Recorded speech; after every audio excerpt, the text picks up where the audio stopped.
కాళేశ్వరం ఎత్తిపోతల్లో అన్ని అవకతవకలే ఉన్నాయి అని సీఎం రేవంత్ రెడ్డి వ్యాఖ్యలు చేశారు. నిజమేనా అంటే అవుననే తెలుస్తుంది ప్రస్తుతం.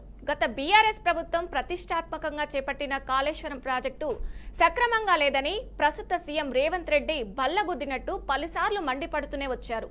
అందులో చాలా తిమింగలాలు ఉన్నాయని, అందరి భరతం పడతామంటుండగానే కలుగొంచి ఓ ఎలుకను కాదు ప్రజల రక్తాన్ని పీల్చిన తిమింగలాన్ని బయటకు తెచ్చారు. ఆ తిమింగలమే ప్రాజెక్టుల్లో ముఖ్య భూమిక పోషించిన నీటిపారుదల శాఖ గజ్వేల్ ఈఎన్ఎస్సి బూక్యా హరిరామ్ ఏకంగా 100 కోట్లు అక్రమాస్తులకు వెనకేసుకున్న బూక్యాకు ఊసలు లెక్కబెట్టే సమయం ఆసన్నమైంది.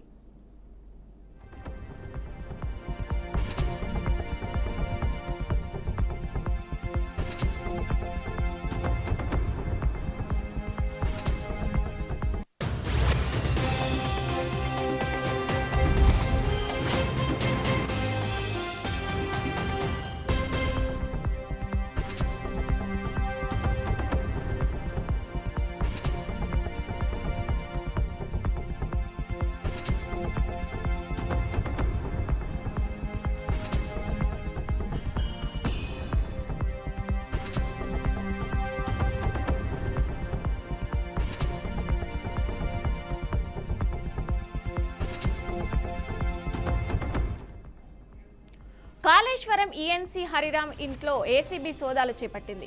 హైదరాబాద్ నగరంలోని షేక్పేట ఆదిత్య టవర్స్ లో తెల్లవారుజాము నుంచి అధికారులు తనిఖీలు చేస్తున్నారు. హరిరామ్ కాళేశ్వరం కార్పొరేషన్ ఎండీగా ఉన్నారు. గజ్వేల్ ప్రాంత ఈఎన్సీగా పనిచేస్తున్నారు. కాళేశ్వరం అనుమతులు, రుణాల్లో ఆయన కీలకంగా వ్యవహరించారు. హరిరామ్ భార్య అనిత నీటిపారుదల శాఖలో డిప్యూటీ ఈఎన్సీగా ఉన్నారు. ప్రస్తుతం ఆమె వాలంటరీ డైరెక్టర్ జనరల్ బాధ్యతలు నిర్వహిస్తున్నారు. భారీగా అక్రమాస్తులు కూడబెట్టారని అభియోగాల నేపథ్యంలో ఏసీపీ అధికారులు బూక్యా హరిరామ్ నాయక్ను ఇంటిపై సోదాలు చేపట్టింది. రాత్రి వరకు గుర్తించిన అక్రమాస్తుల విలువ సుమారు 100 కోట్లకు పైగా ఉంటుందని ప్రాథమికంగా అంచనా వేశారు. ఇప్పటికే బూక్యా హరిరామ్ను ఏసీబీ అరెస్ట్ చేసి 14 రోజులు రిమాండ్ విధించింది.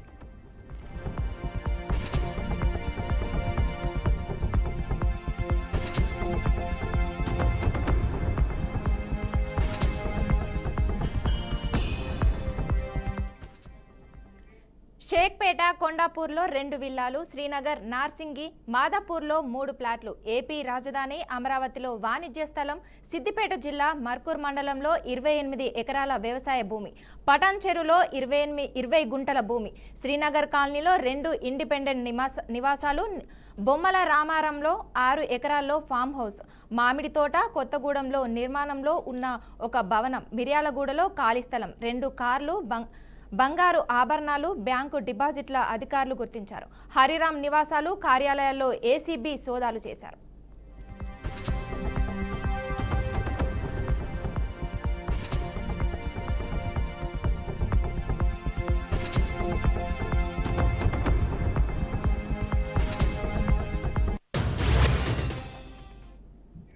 ఈ ఘటనకు సమాంతరంగా రాష్ట్రంలోని 14 ప్రాంతాల్లో సోదాలు కొనసాగాయి. జలసౌధ మొదటి అంతస్తులో ఈఎన్సీ కార్యాలయం, కాళేశ్వరం సాగునీటి ఎత్తిపోతల ప్రాజెక్టు కార్పొరేషన్ కార్యాలయంలో కొన్ని బృందాలు తనిఖీలు చేశాయి. 3 ఆస్తులకు చెందిన పన్ను రసీదులు, పలు ధృవపత్రాలు, వ్యక్తిగత రుణాలకు సంబంధించిన పత్రాలను గుర్తించినట్టు తెలిసింది. వీటితో పాటు పలు దస్త్రాలను సీజ్ చేసి ఏసీబీ కార్యాలయానికి తరలించినట్లు సమాచారం.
ఓకే, దీనికి సంబంధించి మరింత సమాచారం నల్గొండ శ్రీనివాస్ అందిస్తారు. లైవ్ లో చూడండి. తెలంగాణలోని ప్రతిష్టాత్మకంగా చేపట్టిన ప్రాజెక్టు కాళేశ్వరం ప్రాజెక్టు. దీని గురించి చూసినట్లయితే ఎప్పటికీ నుండో అవినీతితో అక్రమాలతోటి ప్రాజెక్టు కట్టారనేది కూడా ప్రతిపక్షంగా ఉన్న కాంగ్రెస్ పార్టీ కూడా చెప్పినటువంటి పరిస్థితి. గత 9 సంవత్సరాల క్రితం కాళేశ్వరం ప్రాజెక్టు అక్కడ ఉన్నటువంటి ప్రాంత నీటి సరఫరా కొరకు కానీ అక్కడ ఉన్నటువంటి రైతుల సంక్షేమం దృష్టిలో పెట్టుకునే చేశామనేది గత ప్రభుత్వం చెప్పినటువంటి పరిస్థితి. అదే విషయాన్ని చూసినట్లయితే కాళేశ్వరం ప్రాజెక్టులో జరిగినటువంటి అవినీతి కావచ్చు, దీనికి సంబంధించినటువంటి అక్కడ ఏజెన్సీగా పనిచేస్తున్నటువంటి ముఖ్య హరిరామ్ నాయక్, దీనికి సంబంధించి ఇప్పటికీ అతన్ని అరెస్ట్ కూడా చేయడం జరిగింది. 14 రోజులు రిమాండ్ కూడా తరలించడం జరిగింది. ఈ కాళేశ్వరం ప్రాజెక్ట్ సంబంధించి వివరాల్లోకి వెళ్ళినట్లయితే ఇప్పటికే ఏసీబీ పలు ప్రాంతాలలో సోదాలు కూడా నిర్వహించింది. ప్రధానంగా ఏజెన్సీగా బాధ్యత తీసుకున్నటువంటి ముఖ్య హరిరామ్ ను అరెస్ట్ చేసి 14 రోజులు రిమాండ్ కూడా చేయడం జరిగింది. ప్రధానంగా చూసుకున్నట్లయితే ఓవరాల్ గా తెలంగాణలోని అతిపెద్ద ప్రాజెక్టు గాను చెప్పినటువంటి బీఆర్ఎస్ పార్టీ ఈ ప్రాజెక్ట్ లో జరిగినటువంటి అవినీతి కానీ సంబంధించినటువంటి విషయాలను కూడా ఇప్పటికే క్షుణ్ణంగా ఏసీబీ అధికారులు పరిశీలించారు. దీనికి సంబంధించిన సోదాలు కూడా నిర్వహించడం జరిగింది.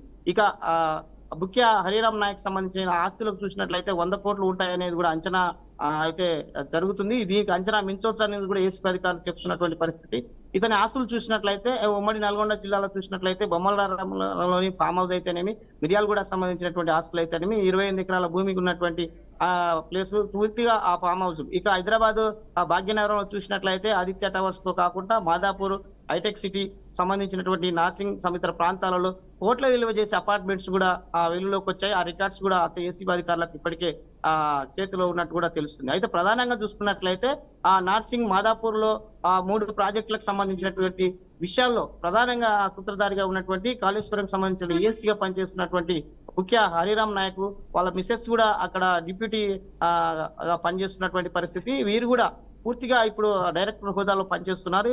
గత 9 సంవత్సరాల నిర్మాణంలో అయితేనేమి అక్కడ ఉన్నటువంటి ప్రాజెక్టుకు సంబంధించిన పనులకు అక్కడ ఉన్న టెండర్స్ విధానాన్ని పూర్తిగా బాధ్యతలో ఉన్నటువంటి హరిరామ్ నాయక్ కి సంబంధించి ఇప్పటికీ ఏసీబీ అధికారులు చేసిన రైడ్స్ లోని 100 కోట్ల ఆస్తులు మాత్రమే మిగతా ప్రాంతాలలో కూడా ఒకేసారి ఏదైతే జలసదన్ లో ఉన్నటువంటి ఆఫీస్ తో పాటు మిగతా ప్రాజెక్ట్ లింక్ ఉన్నటువంటి ప్రాజెక్టులలో జరిగినటువంటి విషయాలను ఇప్పటికే అధ్యయనం చేస్తున్నారు. ఏసీబీ అధికారులు మాత్రం ఇప్పటికీ రిమాండ్ పంపిన క్రమంలో కూడా ఒక బాధ్యత ఉన్నటువంటి ప్రభుత్వ అధికారి సంబంధించిన ఆస్తులను ఒక్కసారిగా రాష్ట్ర వ్యాప్తంగా కాదు దేశవ్యాప్తంగా ఒక సంచలనం సృష్టించినటువంటి పరిస్థితి. ఈ ఆస్తులకు సంబంధించి వివరాలు చూసినట్లయితే పూర్తిగా ఏదైతే విలాస్ కావచ్చు, సంబంధించినటువంటి కాస్ట్లీ ఏరియాలో మాదాపూర్, నర్సింగ్ తదితర ఏరియాలోని ఉన్నటువంటి అనేక అపార్ట్మెంట్స్ లోని కీలక డాక్యుమెంట్స్ కూడా లభ్యమైనటువంటి పరిస్థితి. ఒకేసారి 11 చోట్ల ఏసీబీ సోదాలు కూడా చేయడం జరిగింది.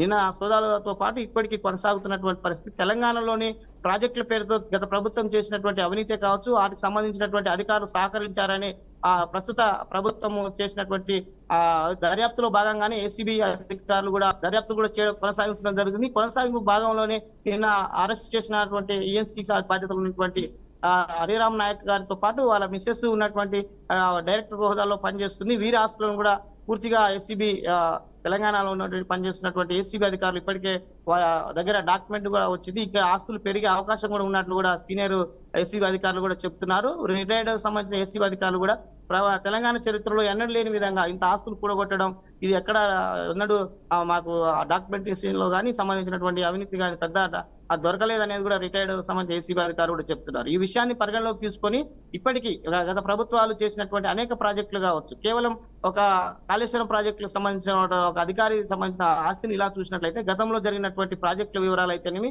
కొంతమంది పెట్టుబడులు ఎక్కడి నుంచి వచ్చాయి దీనికి సంబంధించిన ఆరా తీస్తున్నారు. ఇలాంటి విషయాన్ని కూడా మళ్ళీ ఎక్కడెక్కడ వీళ్ళకు ఆస్తులు ఉన్నాయనేది కూడా చూసినటువంటి పరిస్థితి. ఉమ్మడి నల్గొండ జిల్లాతో కూడా హైదరాబాద్ తెలంగాణలో ఉన్నటువంటి కాకుండా అమరావతిలో కూడా వాణిజ్య వ్యాపారానికి సంబంధించినటువంటి 28 ఎకరాల ల్యాండ్ కూడా అమరావతికి నియరెస్ట్ గా ఉన్నట్లు కూడా ఏసీబీ అధికారులు తేల్చి చెప్పడం జరిగింది. ఈ విషయాన్ని చూసినట్లయితే యావత్ ఉమ్మడి ఆంధ్రప్రదేశ్ లోనే జరిగినటువంటి ఇతను ఉద్యోగంలో ఉన్నప్పటి నుంచి ఇక్కడ వరకు జరిగినటువంటి ఈ విషయాలను పరిగణలోకి తీసుకున్నట్లయితే ఈఎన్సీగా పనిచేస్తున్నటువంటి అతను భార్య అనిత గారు కూడా డిప్యూటీ ఈఎన్సీగా ఉన్నారు. దీనికి సంబంధించి ఆధారాలు సేకరించిన ఏసీబీ అధికారులు ఒక్కసారిగాను తెలంగాణ ప్రజలకే కాదు తెలుగు రాష్ట్రాల ప్రజలకే బయలు కమ్మేలా 100 కోట్ల ఆస్తులు ఆధారాలు లేకుండా ఇలాంటి సంపాదన ఎలా వచ్చిందనేది కూడా చర్చ జరుగుతుంది. గత ప్రభుత్వాలకు సహకరించినందుకే ఈ ఆస్తి వచ్చేదనేది కూడా ప్రస్తుత అధికార పార్టీ వారి మీద చెప్తున్నటువంటి పరిస్థితి. అదే విషయాన్ని కూడా ఏసీబీ అధికారులు కూడా రైడ్ చేసి ఒకే చోట 14 సార్లు రైడ్ చేయడం కూడా జరుగుతున్నటువంటి పరిస్థితి. ఇది తెలంగాణలోని కాళేశ్వరం సంబంధించినటువంటి ఒక ఏసీ అధికారిగా పనిచేసినటువంటి దాడుల్లో తన మీద చేసినటువంటి దాడిలో జరిగినటువంటి పూర్తి వివరాలను సేకరిస్తున్న ఏసీబీ అధికారులు చెప్తున్నటువంటి తాజా సమాచారం. ఇంకా ఆ సమాచారాన్ని సేకరించిన అధికారులు మరింత ఆస్తులు పెరిగే అవకాశం ఉన్నట్టు కూడా చెప్తున్నటువంటి పరిస్థితి. ఓకే, ఇవాళ టీఆర్ఎస్ అలియాస్ బీఆర్ఎస్ రజతోత్సవ సభ ఉన్న నేపథ్యంలో కాళేశ్వరం ప్రాజెక్టుకి సంబంధించిన అధికారి ఇంట్లో ఏసీబీ సోదాలు జరగడాన్ని ఏ విధంగా చూడొచ్చు అంటారు? ప్రధానంగా చూసినట్లయితే కాళేశ్వరం ప్రాజెక్టు గతంలో అధికార పార్టీ నిర్మాణం చేపట్టినప్పటి నుంచి ప్రతిపక్షంగా ఉన్నటువంటి కాంగ్రెస్ పార్టీ పదే పదే చెప్తూ వచ్చింది. ఆ కాంగ్రెస్ పార్టీ ప్రతిపక్షంగా ఉన్నప్పుడు కూడా చెప్పింది ఈ కాళేశ్వరం ప్రాజెక్టు కేవలము కొంతమంది ప్రయోజనాలకు కాంట్రాక్టులను డబ్బును కొమ్మడానికి అనేది కూడా వాళ్ళు ప్రతిపక్షంగా ఉన్నప్పుడు కాంగ్రెస్ పార్టీ కూడా చెప్పింది. ఇదే విషయాన్ని అధికారంలో వచ్చినప్పుడు కూడా వాళ్ళు దీని మీద ఒక కాంగ్రెస్ పార్టీ కార్యకర్తలు కాకుండా కాంగ్రెస్ పార్టీ తరఫున కూడా ఒక పార్టీ నాయకులు కూడా ఒక పిటిషన్ కూడా చేశారు. దీనికి సంబంధించింది దర్యాప్తు చేయాలి. ఎవరైతే అధికారులు కావచ్చు, పార్టీ రాజకీయ నాయకులే కావచ్చు, ఎవరిని అయినా వదిలేదంటూ ఒక పిటిషన్ దాఖలు చేసిన క్రమంలో దాని మీద ఏసీబీ అధికారులు కూడా అదే విషయాన్ని ధృవీకరించుకొని పూర్తి స్థాయిలోని రైట్స్ అయితే చేశారు. ఈ విషయానికి సంబంధించి చూసినట్లయితే అధికారి గతంలో చేసినటువంటి ఆ అవినీతి ఆరోపణలో భాగంగా రైట్స్ జరుగుతున్నాయి తప్పితే ఇప్పటికీ పార్టీకి సంబంధించిన సమావేశాలకు కానీ వివిధ రాజకీయ పార్టీలు పెట్టుకునే సభలకు ఎలాంటి సంబంధం లేదనేది కూడా మేధావులు చెప్తున్నారు. రిటైర్డ్ ఏసీబీ సంబంధించిన అధికారులు కూడా పదే పదే చెప్తున్నారు అవినీతి అధికారిని ఎప్పుడైనా అరెస్ట్ చేయొచ్చు, ఎప్పటికైనా అది ప్రజల సొమ్ము కాబట్టి దాన్ని రికవర్ చేయడానికి కూడా ప్రభుత్వము కానీ ఏ ప్రభుత్వం ఉన్నా దానికి కట్టుబడి ఉంటారు. ఏసీబీ అధికారులు సమావేశాలకు బహిరంగ సభలకు ఏసీబీ చేసే రైట్స్ కి ఎలాంటి సంబంధం లేదని కూడా తేల్చి చెప్పినటువంటి పరిస్థితి. సీఎం రేవంత్ రెడ్డి చెప్పినట్టుగానే కాళేశ్వరం కలుగులోంచి ఇంకా పలు తిమింగలాలు బయటకు వచ్చే అవకాశం అయితే ఉందంటారా? ప్రధానంగా చూసుకున్నట్లయితే కాళేశ్వరం ప్రాజెక్ట్ లో ఈఎన్సీ మాత్రమే ఈ యొక్క ఆస్తిని కూడగొట్టుకున్నాడు. అంటే దీనికి సంబంధించినటువంటి అప్పటికి టెండర్స్ కాల్ చేసిన వాళ్ళు కానీ టెండర్ మళ్ళీ రికాల్ చేసినప్పుడు వేరే టెండర్స్ తీసుకున్న వారు కానీ వీరి ఆస్తులను కూడా ఆ కోణం నుంచి దర్యాప్తు చేసినట్లయితే మరికొంతమంది బయట పడతారనేది ఖచ్చితంగా ఏసీబీ అధికారులు చెప్తున్నారు. కేవలం ఒక అధికారికి కోట్ల ఆస్తులు ఉన్నట్టు టెండర్ చేసుకున్న వారైతేనేమి అక్కడ ఉన్నటువంటి ఆ నాణ్యత పరిమాణాలు పరిశీలించేటువంటి వారు కావచ్చు, అక్కడ ఉన్న టెండర్స్ మార్పిడి అయినటువంటి విషయాలలో ఆ టెండర్ రేస్ కూడా చేయడం జరిగింది. హెవీ టెండర్స్ మళ్ళీ రీకన్స్ట్రక్షన్ పేరుతో జరిగినటువంటి టెండర్ మార్పులో కూడా అవకతవకలు ఉండొచ్చు. అప్పుడు ఎవరైతే బాధ్యులు ఉన్నారో వారిని కూడా వెలికి తీస్తామనేది ప్రభుత్వం కూడా చెప్తుంది. ఏసీబీ అధికారులు మాత్రం ఎవరికి అయినా ఎవరైతే అవినీతి పరులు అయినా ఎవరు ఉంటారో వారి మీద ఆధారాలతోటి మాత్రమే రైడ్ చేస్తామని కూడా చెప్తున్నారు. సీఎం రేవంత్ రెడ్డి చెప్పిన విషయాలనే కాకుండా గతంలో అధికార పార్టీ చేసినటువంటి అవినీతికి ఎవరైతే సహకరించారో వారందరినీ కూడా వెలికి తీస్తామనేది కూడా చెప్తున్నటువంటి పరిస్థితి. Okay, thank you Srinivas.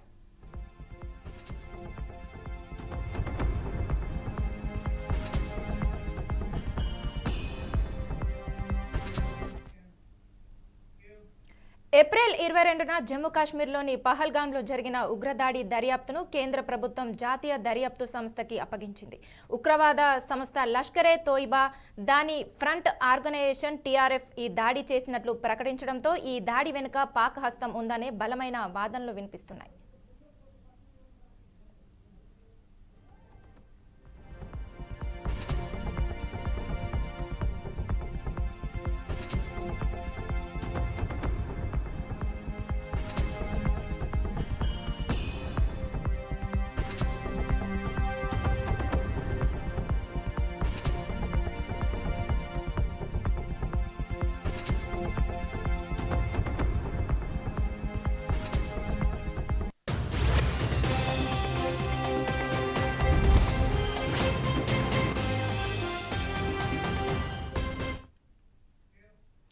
NIA ఇప్పుడు ఈ కేసును జమ్మూ కాశ్మీర్ పోలీసుల నుంచి స్వాధీనం చేసుకునే ప్రక్రియలో ఉంది. ఈ దాడి వెనుక ఉన్న విస్తృత ఉగ్రవాద నెట్వర్క్ కుట్రను వెలికితీసేందుకు సంస్థ లోతైన దర్యాప్తు ప్రారంభించనుంది.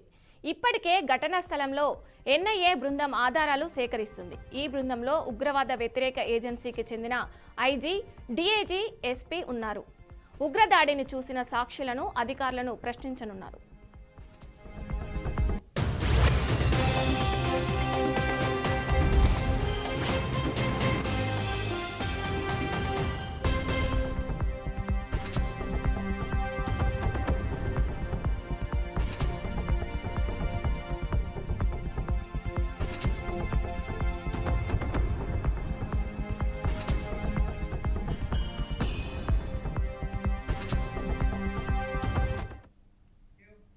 మరోవైపు పాకిస్తాన్ కయ్యానికి కాలు దువ్వుతుంది. శత్రు దేశానికి ధీటుగా సమాధానం ఇచ్చేందుకు భారత్ అప్రమత్తమవుతుంది.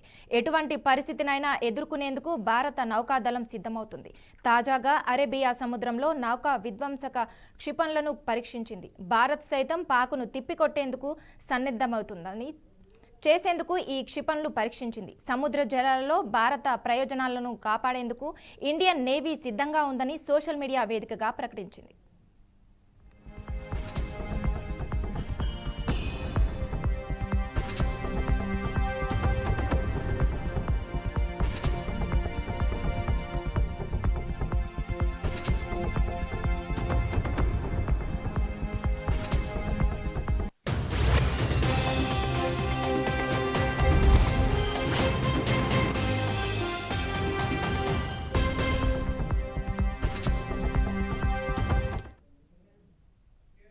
కాగా ఇటీవలే భారత నేవీకి చెందిన స్వదేశీ గైడెంగ్ క్షిపణి విధ్వంస నౌక ఐఎన్ఎస్ సూరత్ నుంచి సీ స్విమ్మింగ్ టార్గెట్లను ఛేదించే సత్తా కలిగిన క్షిపణిని పరీక్షించింది. 70 కిలోమీటర్ల పరిధిలో టార్గెట్లను ఛేదించగలిగిన medium range surface to air మిసైల్ను పరీక్షించారు. ఈ సందర్భంగా లక్ష్యాన్ని అది అత్యంత ఖచ్చితత్వంతో ఛేదించిందని భారత నౌకాదళం గురువారం వెల్లడించింది. కాగా ఈ ఏడాది జనవరిలో ప్రధాని మోదీ ముంబైలోని నేవల్ డాన్ యార్డ్లో ఐఎన్ఎస్ సూరత్ను ప్రారంభించారు. ఇదొక P-15B క్షిపణి విధ్వంసక యుద్ధ నౌక.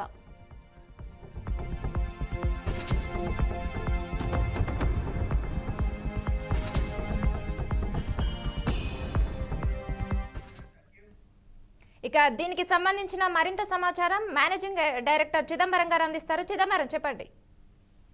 మనకు మనం చూస్తున్నాం, ఏదైతే ఉగ్రదాడికి సంబంధించిన కేసు మీద ఎప్పటికప్పుడు కొత్త అప్డేట్స్ వస్తున్న నేపథ్యంలో ఇప్పటికే ఏదైతే జమ్మూ కాశ్మీర్ సంబంధించిన పోలీసులు దీనిపైన దర్యాప్తును చేపట్టడంతో పాటు దీని మీద మరింత లోతైన దర్యాప్తు అవసరం అన్నది ఇప్పటికే భారత ప్రభుత్వం భావించడంతో ఎన్ఐఏ ఈ కేసుని హ్యాండిల్ చేసేలాగా ఇప్పటికే పావులు జరిపారు. అందులో భాగంగానే ఎన్ఐఏ ఈ కేసుని హ్యాండిల్ చేసే పరిస్థితి మనకు కనిపిస్తుంది. అందులో ముఖ్యంగా చూస్తే ఏదైనా సరే ఉగ్రవాద వ్యతిరేక కార్యకలాపాలు జరిగినప్పుడు కానివ్వండి, లేకపోతే ఉగ్రవాద ఏవైనా దాడులు జరిగినప్పుడు ఆ కేసును పూర్తి స్థాయిలో నేషనల్ ఇన్వెస్టిగేషన్ ఏజెన్సీనే హ్యాండిల్ చేస్తుంది. తద్వారా కేవలం ఆ రాష్ట్రానికి సంబంధించి కాకుండా దేశవ్యాప్తంగా ఎక్కడైనా సరే దాని మూలాలు కనిపించినప్పుడు కానివ్వండి వాళ్ళని అరెస్ట్ చేయడాన్ని అదుపులోకి తీసుకోవడానికి అవసరమైన ఆ చట్టంలో దానికి అవకాశం ఉంది. అంతేకాకుండా ఆ స్థాయిలో దానికి పవర్స్ ఉంటాయి కాబట్టి ఎప్పుడైనా సరే ఇలాంటి ఇష్యూస్ జరిగినప్పుడు ఎన్ఐఏ వెంటనే దర్యాప్తులోకి దిగుతుంది. అంతేకాకుండా ఈసారి మాత్రం కాస్త దీన్ని సీరియస్ గా తీసుకున్నట్టుగా మనకు అనిపిస్తుంది. అందుకనే కేవలం ఎన్ఐఏకి సంబంధించిన పోలీసులు కాకుండా ఐజీ స్థాయి, డిఐజీ స్థాయి వ్యక్తిని కూడా ఇందులో ఇన్వాల్వ్ చేస్తున్నారంటే చాలా సీరియస్ గా కేసు మీద ఉన్నట్టుగా మనకు అర్థమవుతుంది. దీనికి తోడు నిన్నటి నిన్న మనం చూసాం, పాకిస్తాన్ ప్రధాని దీని గురించి మాట్లాడుతూ కూడా